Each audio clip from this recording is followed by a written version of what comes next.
Հառիճաբանք վանական համալիր գտնվում է Շիրակի մարզի Հառիչ գյուղում, Արագած լեռան լանջին։ Վանքը կառուցվել է 7-ից 13-րդ դարերում։ Հին լեգենդն ասում է, որ սելջուկների արշավանքի ժամանակ խաղաղ բնակիչները ապաստան են գտել հենց այս վանքում։ Այնուամենայնիվ, երբ թշնամուն հաջողվում է գրավել տարածքը եւ ներս խուժել,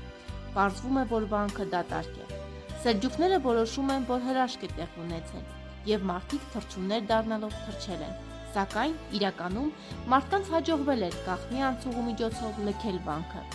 Զայրացած զավթիչները որոշում են վանքը գետնին հավասարեցնել։ Նրանք քանդում են զանգակատան 4 սյուները, բայց եկեղեցին չփլուզվեց։